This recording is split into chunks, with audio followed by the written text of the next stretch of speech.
So, setting up to record a talking head video can be a bit cumbersome and frustrating. Having to set up a tripod, your camera, your lighting, audio equipment, and so on. But I think I found a solution that will make it easier for me to actually set up and record videos. That is a all-in-one rolling stand setup.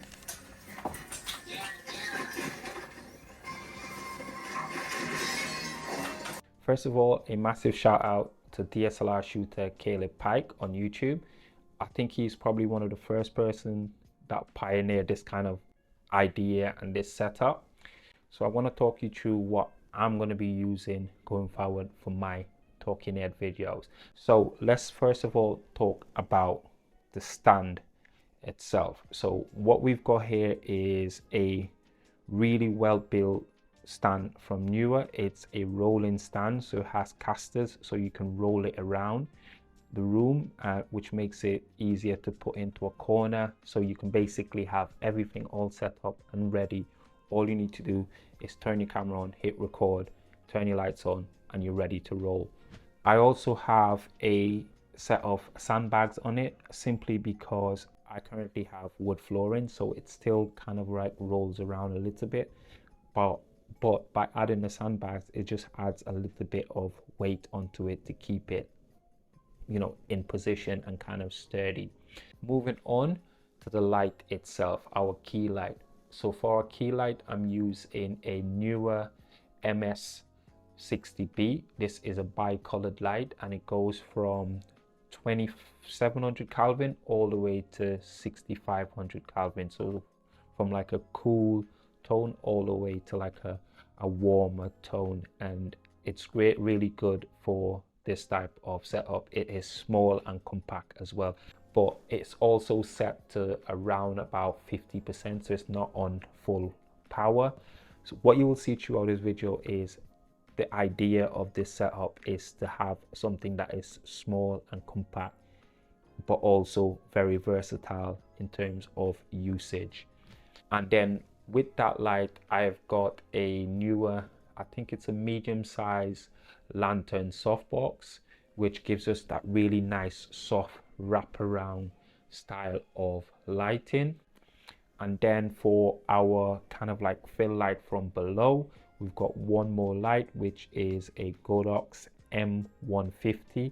It's a pocketable size light and a very portable light, so even if I don't want to use it on this setup, I can actually take it and use it with my mobile phone, which is something that I can also add into this setup, and I'm going to speak about that a little bit later.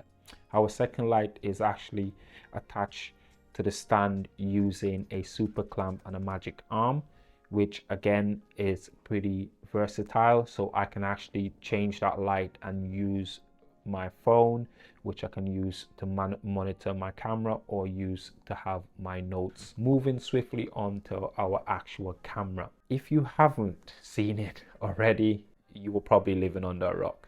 The DJI Pocket 3. I cannot talk much more about this camera. It is literally every single where you look.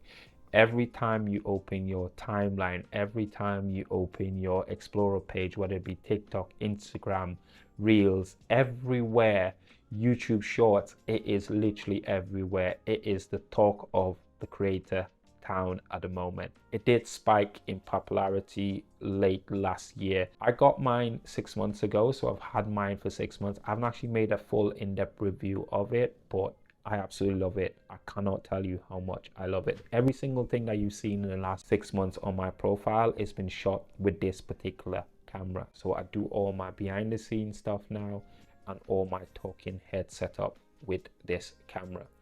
I personally use it for my talking head videos on kind of like a semi-auto setup. So I do use the 180-degree shutter rule. And because the DJI Pocket shoots at 4K, we're shooting at 4K 25 frames a second. In the UK, here in Europe, we shoot at 25 frames a second. So my shutter is actually at 150 yet. What I have changed though is I'm only using the standard or normal picture profile. I'm not using the log profile. It has two on this particular camera. So you have your HLG, but you also have D-Log M, which gives you a little bit more flexibility in terms of like color grading in post. But the overall idea and ethos of this setup is to make it as easy and as simple as possible. And in order to simplify that process, I don't particularly want to be doing any sort of color grading. So by using the standard picture profile, the only other thing I change in the camera is the white balance to match my light that I'm using. So the light is currently set to 5600 Kelvin, and so is the camera, making it a cohesive setup and easy if I wanted to make any slight adjustment with my colors in post, which is all I do. Slight tweak here and there, and that's it. I'm pretty much happy with what I'm getting straight out of camera. And in terms of my overall exposure on my camera, I do set that as well. So that is between, I think, 50 to 200 or 50 to 400 in terms of when I'm indoors and I'm in a controlled environment and I've got lighting. I've got one more thing I would highly recommend for the Pocket 3 is to get yourself a set of filters. I've got the KNF 3-pack filters, which comes with a ND filter for those days where I'm outside in a bright environment. And I also have a polarizing filter for getting rid of reflections in cars, windows, you know, car surfaces, etc. So I use that. And then I also use a 1/4 mist filter, which you can see right now because I'm using it right now. So on these two lights here, you can see that blooming effect.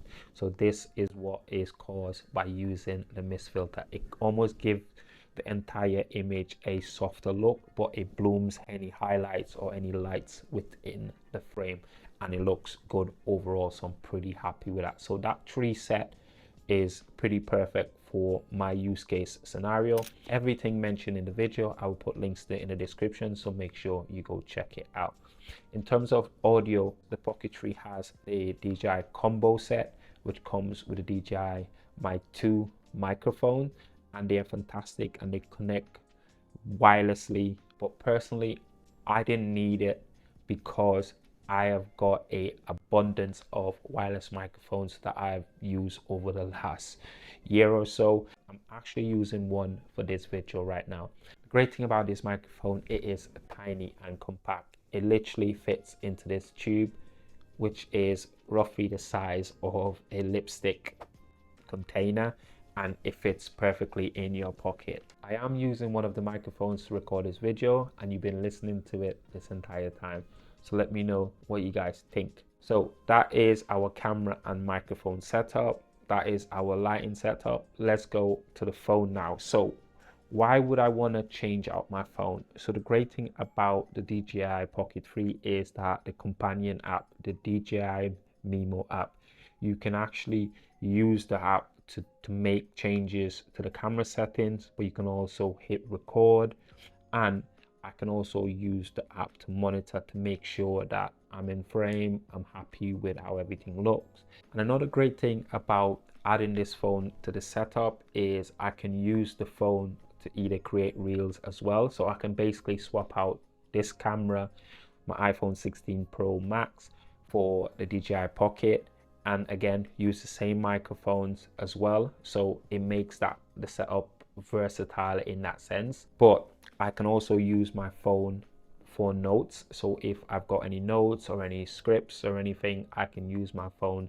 In terms of the other lights that you can see behind me, the two lights I've got are small tube lights. So they are RGB tube lights, and they just adds a little bit of accent to the overall video and the overall setup. So you've got the red one giving a bit of a red accent on this side, and then we've got this one, and that just gives us a little bit of rim light from here, but also a little bit of a rim light on my cheeks here.